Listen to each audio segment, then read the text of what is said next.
దేవునికి మహిమ కలుగును గాక. కూడవచ్చున వినిచున్న మీ అందరికీ ప్రభు పేరట వందనాలు, శుభాలు. మరణాత. ప్రియులారా, బాగున్నారా? మీ అందరూ బాగున్నారని ఈరోజు పాఠం ఎపిసి పత్రిక 3వ అధ్యాయము 20వ వచనం ఆఖరి మాట. దేవుడు మీరు దేవుని సన్నిధికి చేరి మా అడుగుట. దేవుని సన్నిధిలోకి వెళ్ళి మనం అడగాలంట. దేవుని సన్నిధికి వెళ్ళి కోరటం. దీని కొరకు ప్రార్థన చేద్దాం. దయగల తండ్రి, ప్రేమగల రక్షక, నీ కొందనాలయ. ఈ సమయంలో నీ నామాన్ని బట్టి ప్రార్థించేటకు, నీ నామాన్ని బట్టి స్తుతించుటకు, నీ నామాన్ని బట్టి కీర్తించుటకు, నీ నామాన్ని బట్టి ప్రార్థించుటకు మాకు ఇచ్చిన కృపను బట్టి వందనాలు, స్తుతులు, స్తోత్రాలు చెల్లిస్తున్నాం. ఈ సమయంలో ప్రభువా, నీ ఆత్మ కృపను బట్టి, నీ ఆలోచన క్రియలను బట్టి, నీ తలంపులను బట్టి ప్రభా, నీ పాదములు ఎదుట మేము ప్రార్థిస్తున్నాం.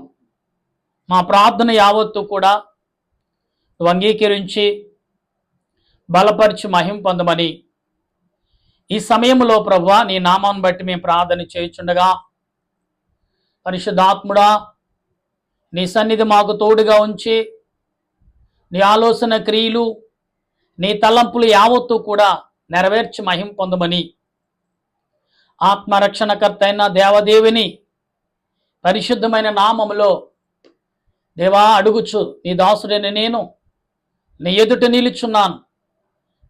నన్ను నా తలంపులు మరుగుచే నీ బిడ్డలతో మీరే మాట్లాడండి నాయనా. నా కంఠస్వరాన్ని బోరుగా వాడుకోండి. నీ బిడ్డలకు కావలసిన ఆదరణ ఇక్కడ వరకు దినాల్లో జరుగుచున్నా, ఎటు చూసినా ప్రమాదములే, ఎటు చూసినా ఇబ్బందులే. గనుక నీ ఆత్మ నడిపింపు దయచేసి మహిమ పొందమని క్రీస్తు ప్రభు నామమున అడిగి ప్రార్థిస్తున్నాను పరమ తండ్రి, ఆమెన్. తండ్రి అయిన దేవుని సన్నిధి సహాయము మనకు తోడైండును గాక, ఆమెన్. ప్రియులారా, ఎపిసి పత్రిక 3వ అధ్యాయము ప్రభు మాట్లాడుచున్న ఈ మాటల్ని మనం ఒకసారి ఆలోచన కలిగి ఉండాలి. ఎందుకంటే 3వ అధ్యాయం 20వ వచనంలో ప్రభు మాట్లాడుచున్న మాటలు ఏ రకంగా ఉన్నవి ఈ మాటలు అంటే, ఎందుకు మనం ఆలోచించున్నామంటే, ఇక్కడ మనము ఎరిగిన వారి గుండి ప్రార్థన చేసే వారెమ్మగా మనం ఉన్నామని గమనించాలి. మనము మనలో కార్య సాధకం శుద్ధి చెప్పిన మనము అడిగిటి వాటికంటేను, ఊహించిన వాటికంటేను అత్యుత్తముగా చేయశక్తి దేవుడిని క్రీస్తు యేసున అంటే క్రీస్తు యేసు మూలమున సంఘములో తరతరములో సదాకాలం మీకు మలుగును గాక, అంటే సదాకాలం నీకు మహిమ కలుగును గాక. అంటే ప్రియులారా, దేవుడు అడుగుటి వాటికంటేను ఊహించటి వాటికన్నా అత్యుత్తముగా దేవుడు ఇస్తానని సెలవిస్తున్నాడు. ఫిలిప్పీ పత్రిక మరి ఈ రీతిగా దేవుడు అపోస్తుడైన పౌలు ఈ ఫిలిప్పీ సంఘానికి హెచ్చరికలతో కూడి చెప్తున్నాడు. ఎలాగంటే ఇక్కడ ఆత్మ సంబంధమైన క్రియలుగా, ఆత్మ సంబంధమైన ఆలోచనలుగా చాలా విషయాల్లో మాట్లాడుతూనే ఉన్నారు ఫిలిప్పీ భక్తుడు అంటే ఫిలిప్పీ సంఘానికి అపోస్తుడైన పౌలు అందించిన మరి అనుభవములు లేకపోతే హెచ్చరికలతో కూడిన మాటలు అనుకోవాలి. ఇలా క్రైస్తవులుగా జీవించిన మనము కూడా అడిగిటి వాటికంటే ఊహించుట వాటికన్నా అత్యేతముగా దేవుడు ఇస్తానన్నాడు. అంటే ఆత్మ తలంపులు కలిగిన ఆలోచనను నీకు కలగజేస్తాడు. ఎలాంటిది అంటే ఇక్కడ చాలా శ్రేష్టమైన మాటలు కనబడుతున్నాయి. ఇంకా మనం ముందుకెళ్ళిన 4వ వచనంలో కూడా, ఫిలిప్పీ పత్రిక 4వ వచనంలో మనం గమనించినప్పుడు ప్రియులారా, ఇక్కడ కూడా చాలా విషయాలు కనబడుతున్నాయి. ఎటువంటిదంటే మనం చదువుతున్నప్పుడు 4వ అధ్యాయములో, కాబట్టి మీ సమాధానము బంధము చేత ఆత్మ ఐక్యత కలిగి కాపాడుకునుటయు, శ్రద్ధ కలిగిన వారై ప్రేమతో ఒకడినొకడును సహించుచు, మీరు పిలువబడినప్పుడు తగినట్లుగా దీర్ఘశాంతముతో కూడిన సంపూర్ణ వినయముతోనూ సాత్వికతముతోనూ నడుచుకునవలని ప్రభువును బట్టి ఖైదీనైన నేను మిమ్మల్ని బ్రతిమాలుకుంటున్నాడు. ఈ అపోస్తులైన పౌలు ఖైదీగా ఉండి ఉత్తరం రాస్తున్నాడు. ప్రియులారా, ఎందుకు అంటే ప్రార్థన అన్నిటికి సమాధానం అండి. ఈరోజు చాలా రకాలుగా లోకంలో అనేకమైన రీతిలుగా ఆలోచిస్తే మనుషులే. అయితే ప్రియులారా, ఈ రోజున ప్రార్థన ప్రతిదానికి సమాధానము చెప్తుందనేది చాలా మందికి తెలీదు. ఈ ఫిలిప్పీ పత్రిక ఫిలిప్పీ సంఘానికి అపోస్తలుడైన పౌలు చెరసాల్లో ఉండి ఏమండి సంఘానికి ఉత్తరాలు రాస్తున్నాడు. దేవుని సన్నిధిలో మీరు అడిగితే ఏం చేయాలి? మీరు అడిగితే ఆయనే మీకు ప్రత్యుత్తరం ఇస్తాడు. ఆయనే మీకు సమాధానకర్త. ఆయనే మిమ్మల్ని ప్రేమించేవాడు. ఆయనే మిమ్మల్ని నడిపించేవాడు. ఆయనే మిమ్మల్ని ఆదరించేవాడు. ఆయనే మిమ్మల్ని దీవించేవాడు. కనుక మనం ఆలోచన కలిగి ఉండాలి. ప్రియులారా, ఈ సాయంకాల సమయంలో దేవుడు నీ పట్ల నా పట్ల గొప్ప క్రియ కలిగి మనం ఉన్నామంటే ఎన్నో రకాల అర్థాలు కలిగిన మనగా ఉండవలసిన వారమైనాం. గనుక ప్రియులారా, ఈ సాయంకాల సమయంలో దేవుడు నీతో నాతో మాట్లాడుచున్నాడు అంటే దాని భావము, దాని అర్థము అనేక రకాలుగా ఉంటుంది. గనుక మనం ఈ సాయంకాల సమయంలో దేవుడు అపోస్తలుడైన పౌలు ఏమంటున్నాడు? మీరు ప్రార్థన చేసి కనిపెట్టండి. అంటే ఈ లోకంలో శ్రమలు, శోధనలు, వేదనలు, ఇబ్బందులు, కలహాలు, అక్రాలు, అన్యాయాలు అనేక రకాలుగా వస్తున్నాయంటే ప్రియులారా, మనం ఒకసారి ఆలోచన కలిగి ఉండాలి. ఎందుకంటే ఈరోజు నీవు నేను ఏదోదో మాట్లాడుచున్నాం, లేకపోతే ఏదో రకంగా ఆలోచిస్తున్నాం. కాబట్టి ఆత్మ తలంపులు కలిగి మనం మాట్లాడేవారిగా ఉండాలి తప్ప ఆలోచన లేకుండా ఏమాత్రము కూడా మనం మాట్లాడకూడదు. దానికి ఈ సాయంకాల సమయంలో దేవుడు నీతో ఏం మాట్లాడుతున్నాడు, నాతో ఏం మాట్లాడుతున్నాడు, మనందరితో ఏం మాట్లాడబోతున్నాడు దేవుడు, మనందరికి ఏమివ్వబోతున్నాడు ఆయన. అసలు ఏదైనా ఇస్తే ఎలాగిస్తాడు, ఏదైనా కలగజేస్తే ఎలాగ కలగజేస్తాడు, దేని కొరకు కలగజేస్తాడు, ఎందుకొరకు కలగజేస్తాడు, దేని నిమిత్తం నీకు సమకూరుస్తాడు అనే ఆలోచన మనం కలిగి ఉన్నప్పుడు ఖచ్చితంగా దేవుని ఆత్మచేత నింపబడిన వారిగా ఉండగలుగుతాం. గనుక ఈ సాయంకాల సమయంలో దేవుడు నీతో నాతో మాట్లాడుచున్నాడు అంటే దాని అర్థం ఏంటి? నిన్ను నన్ను పరలోక రాజ్యానికి వారసులుగా చేయటకు. నిన్న మనం చెప్పుకున్నాం కదా, అపోస్తలుడైన పౌలు అంటే షడ్రకు, మేషకు, అబేద్నెగోలు అంటే పేతురు, యోహాను గారు, ఆంద్రేయ వీళ్ళందరూ కూడా ప్రభువును ప్రశ్నిస్తారు. ప్రభువా, నువ్వు వెళ్ళిపోతున్నా మాకు ఆధారం ఏంటి? మేము ఎవరిని వెంబడించాలి? మేమేమి చేయాలంటే ఇప్పుడు వెంబడించడం కాదు, ఇప్పటి వరకు నా దగ్గర నేర్చుకున్నారు కదా, ఆ మాటలు మీ ప్రజల మధ్యకి వెళ్ళండి. అంటే ప్రజల మధ్యకి వెళితే యేసు ప్రభు సిలువేసినట్టుగా, యేసు ప్రభుని కొట్టినట్టుగా, యేసు ప్రభుని తిట్టినట్టుగా, యేసు ప్రభుని బంధించినట్టుగా మనల్ని బంధిస్తారని చాలా మంది భయపడ్డారు. ఒక లోక సంబంధమైన మనుషుల నిమిత్తము సాతానుగడు ఏం చేస్తాడంటే లోకంలో ఉన్న శ్రమ అనేది ఒకసారి మనుషులకు భయంకరంగా చూపిస్తాడు. ఆ శ్రమను చూసి భయపడిపోతారు. ఇలా ఫిలిప్పీ సంఘానికి అపోస్తలుడైన పౌలు ఎందుకంటే తన బాధ్యత శ్రమలో ఉండి, శ్రమకాలంలో అంటే సరసాల్లో ఉండి తన మానం ఆయన కూర్చోకుండా మరి ఉత్తరం రాస్తున్నాడు. ఇదిగో మీరు దేవుని సన్నిధిలో ఉంటే మీరు కనిపెట్టండి, మీ సంఘాలకు, మీ కుటుంబాలకు మీకు ఏమి జరుగుతుందో. ఈ లోకము అంధకార చీకటికి అమ్ముతుంది, అంధకార శక్తులు స్వాధీనపరుచుకుంటున్నాయి. నిజమే, అలాగే ఉంది. ఆంధ్ర రాష్ట్రం, తెలంగాణ రాష్ట్రం, అన్ని రాష్ట్రాలు కూడా అంధకార శక్తులు ఆవరించుకున్నట్టుగానే ఉంది. ఎవరిని ఉద్దేశించి మాట్లాడలేం, ఎవరిని ఉద్దేశించి మరి విమర్శించలేం. ఎందుకంటే అందరూ మన సహోదరులే. ఇప్పుడు అవతల వాడు తప్పు చేస్తాడే, మనము తప్పు చేసిన వారమై విమర్శకు ప్రతివిమర్శను చేయకూడదు. విమర్శ ఎలా జరిగిందో, అసలు విమర్శ ఎందుకు వస్తుందో అది మనం తెలుసున్నప్పుడు దానిని కనిపెట్టాలి. అసలు విమర్శ అనేది ఎక్కడి నుంచి వచ్చింది, ఎలాగొచ్చింది, ఎందువల్ల వచ్చింది, దేనిని ఆనుకుని అది మనుషుల్లోకి ప్రవేశించింది మనం గమనిస్తే ఎవడైనా దాన్ని కట్టడం చేయొచ్చు. ఇలా ఒక నది గండు తెగిపోయిందంటే ఎలా తెగిపోయిందని దాని యొక్క మరి పరిశీలన చేస్తే ఎలా తెగిపోయిందో మనకు అర్థమవుతుంది. అలాగే సాతానుగాడు కూడా ఒక్కసారి ఆ వ్యక్తి అప్పటి వరకు సాతానుకు లోబడిన యథార్థంగా జీవించిన వాడు ఒక్కసారి సాతానుకు లోబడి జీవిస్తుంటే ఆ మనిషి ఏ రకంగా మాట్లాడతాడు, ఏ రకంగా జీవిస్తున్నాడని మనం గమనించినప్పుడు ప్రియులరా, ఒక్కసారి ఆలోచనతో చాలా విషయాలు మనం కలిగిన వారిగా ఉండవలసిన వారు.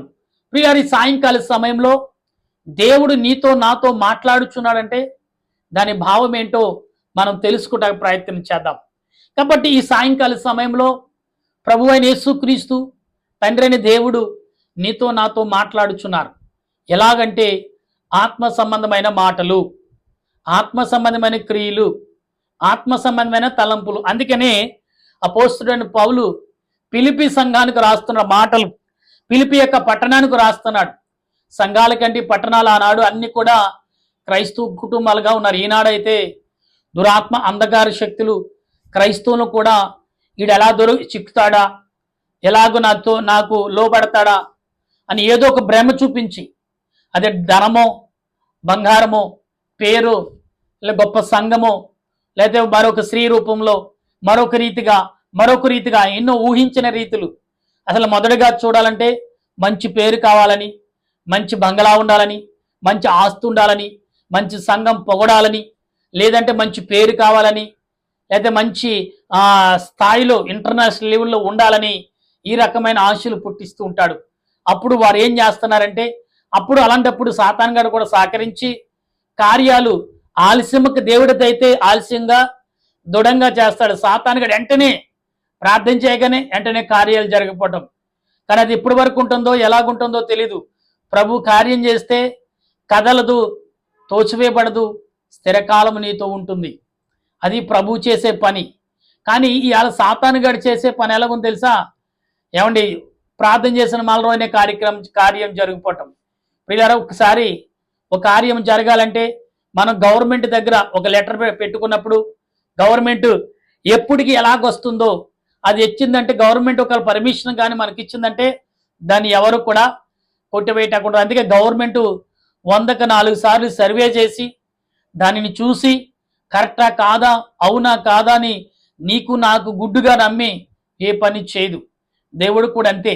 ప్రియులారా, మన రక్షకుడైన దేవాదేవుడు ఒక కార్యము చేశాడంటే నువ్వు జీవించినంత కాలం, నీ రక్తము నీ వంశావళి భూమిని ఉన్నంత కాలం ఏంటి ఆ భూమి నీ వంశావళికి లోబడినట్లుగా, నీ వంశావళి వర్ధిల్లినట్లుగా, నీ వంశావళి దేవునికిని ఈ భూలోకానికి గొప్ప సాక్షిగా దేవుడు నియమిస్తాడు.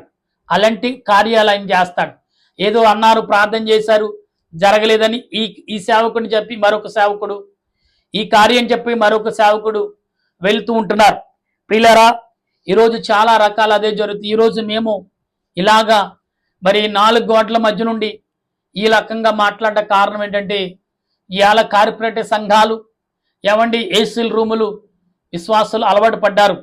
వారు దేవుని సన్నిధి అంటే మోకాళ్ళు వేరు నిలబడే లేదా కూర్చుని ప్రార్థన చేసుకొచ్చేస్తారు. ఎవరంటే మేము చర్చికి వెళ్ళామంటారు. పిల్లరా, చర్చికి వెళ్ళిన వాడు నిజమైన ప్రార్థన మోకాళ్ళు నిలబడాలి, ముఖం ప్రకాశం.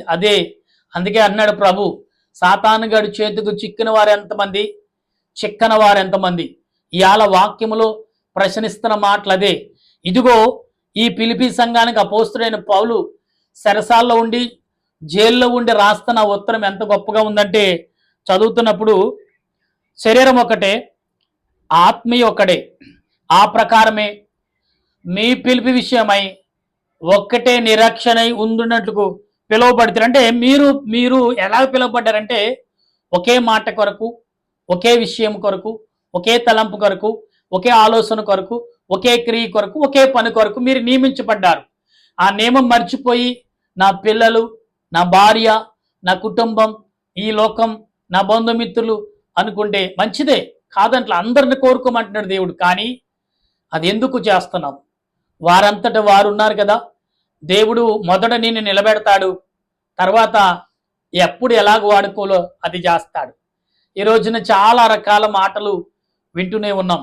ప్రియులారా, గమనించండి, ఈరోజు నేను ఎవరో ఇస్తే చేయట్లేదు, నా రెక్కల కష్టముతో పని చేసుకుంటూ ఏదో నాకు మరి అవకాశం కొలిది పరిచర్య కొనసాగిస్తున్నాను.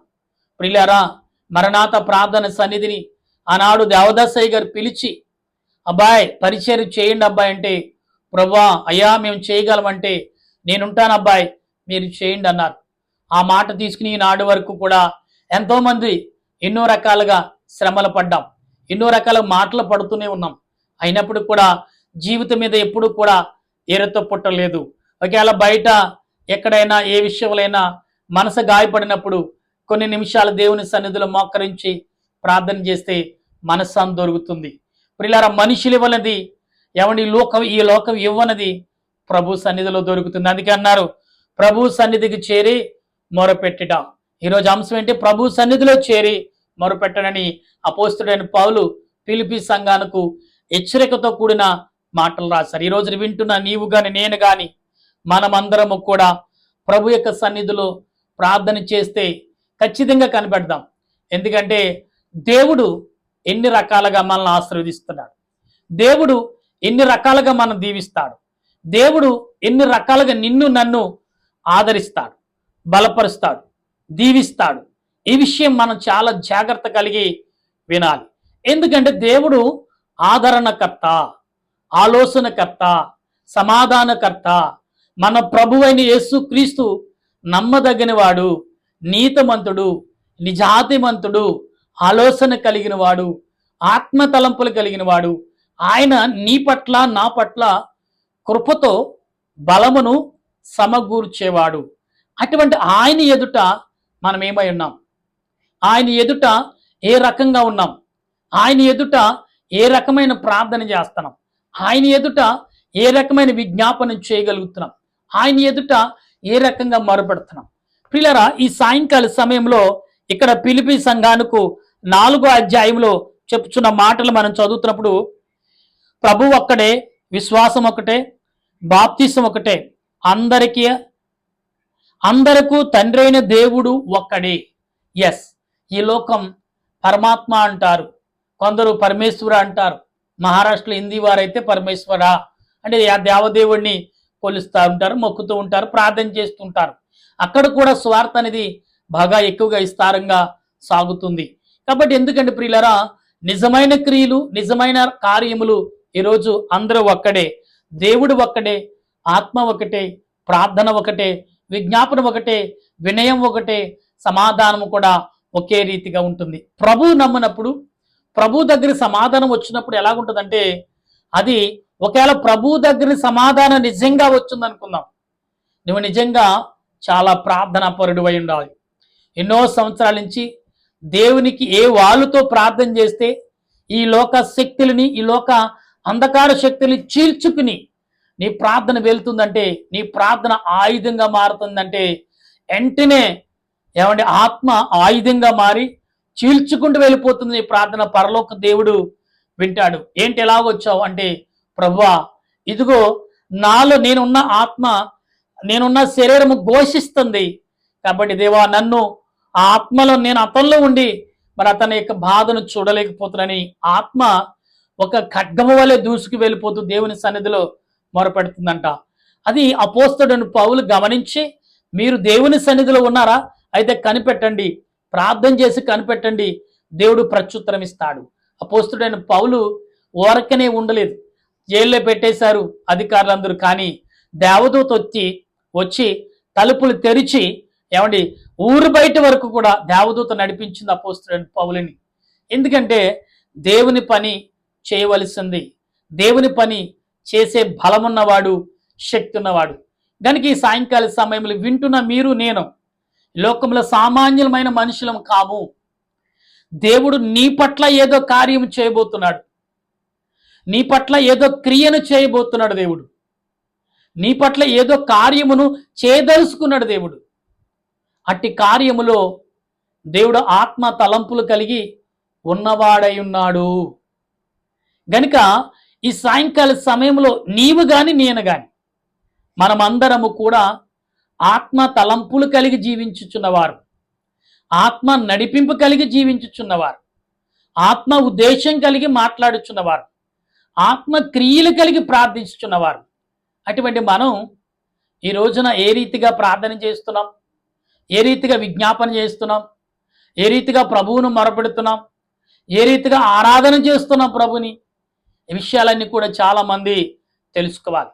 ఎందుకంటే ప్రభు నీతో నాతో మాట్లాడుచున్నప్పుడు అట్టి మాటలలో మనం ఆలోచన కలిగి ప్రార్థించాలి. అందుకని సాయంకాల సమయంలో అట్టి ఆలోచన క్రియలు ఆ దేవదేవుడు నీకు నాకును మనందరికి ఇచ్చి ఆయన రాజ్యము వరకు సజీవులుగాను దురాత్మల శక్తులను జయించుకుంటూ ఆయనకి సాక్షులుగా నిలవగల కృపను ఆ పరిశుద్ధాత్మ దేవుడు నీకు నాకు అందించి బలపరచు నడిపించునుగాక. ఆమేన్. ప్రార్థన చేసుకుందాం. ఓ దయగల తండ్రి, నీకు స్తోత్రాలు. ప్రేమగల రక్షక, నీకు వందనాలయ్యా. సాయంకాల సమయంలో మా ప్రియులు నీ బిడ్డలతో నువ్వు మాట్లాడించినందుకు వందనాలు దేవా. మా స్నేహితులు మా బంధుమిత్రులతో నువ్వు ఈ మాటలు పలికించినందుకు నీకు స్తోత్రాలు. సాయంకాల సమయంలో ఎందరైతే ఈ మాటలు వింటున్నారో, ఎందరైతే ఆలకిస్తారో, ఎందరైనా గ్రహిస్తారు ఈ మాటలు ప్రభు, వారందరికీ అపోస్తుడైన పౌలు ఎలాగైతే సంఘాలకు హెచ్చరికతో కూడిన మాటలు ఎక్కడో ఉండి కానీ ఉత్తరం రూపంగా ప్రార్థన నడిపింపును ఏ రీతిగా ప్రార్థన చేయాలి, ఈ లోక శక్తులని ఈ లోక అంధకార శక్తులని చేల్చాలని ఒక ప్రార్థన ఆయుధంగా మార్పుకున్న ఆ భక్తుడిని బట్టి వందనాలు. దీనుడు అలుపులో మేము నీ పరిచర్యలో నీ కాడు మోస్తూ ఈ జీవితంలో నాయన మానవ జీవితం ప్రయాణం సాగిస్తూ పరిచర్యలో సాగుతున్న మాకు నీ ఆత్మ నడిపింపు దయచేయండి.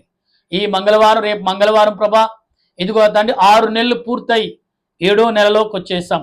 అంటే ప్రభా 2025 సంవత్సరాలు ప్రభ, ఇదిగో సగం రోజులు గడిచిపోయి ఏమి జరుగుతుందో తెలీదు, ఎలా జరుగుతుందో తెలీదు ప్రభా. ఎక్కడ చూసినా తండ్రి అక్రాలు అన్యాములు, ఎవరిని ఏమనలేని పరిస్థితి. ఎందుకంటే అందరూ మా సహోదరులే, అందరూ మా అన్నదమ్ములే, అందరూ ఒకే రక్త సంబంధాలు, ఒకే కుటుంబం, ఒకే గోత్రము కలిగిన వారు. ఈ రోజున కులముతో, మతముతో, భేదముతో, జాతి భేదముతో, ప్రాంత భేదముతో నాయన విమర్శించుకుంటున్నారు, తిట్టుకుంటున్నారు, కొట్టుకుంటున్నారు. ప్రభా ఎంతవరకు కరెక్టు? సాతానుగాడికి బలము చేకూర్చున్న ఈ ప్రజలని ఎప్పుడు ఎవరు ప్రశ్నిస్తారు? ఎందుకు ప్రశ్నిస్తారు? ఎలా ప్రశ్నించాలో మార్గము దయచేయండి ప్రభా. నాయన నీ సన్నిధి ప్రతి వారికి దయచేసి నీ ఆత్మ నడిపింపు ప్రతి వారికి సమకూర్చమని ఆత్మ రక్షణకర్త అయిన యేసుక్రీస్తు పరిశుద్ధ నామంలో అడిగి బ్రతిమాలుచున్నాను పరమ తండ్రి. ఆమేన్. మన తండ్రి అయిన దేవుని ప్రేమ, త్రియేక దేవుని కృప, పరిశుద్ధ ఆత్మ అన్యోన్య జీవితం ఇప్పుడు ఎల్లప్పుడు సదా తోడుగా ఉండి ఆయన రాకడకు సిద్ధపరచునుగాక. ఆమేన్, ఆమేన్, ఆమేన్. మీ అందరికీ మరణాత.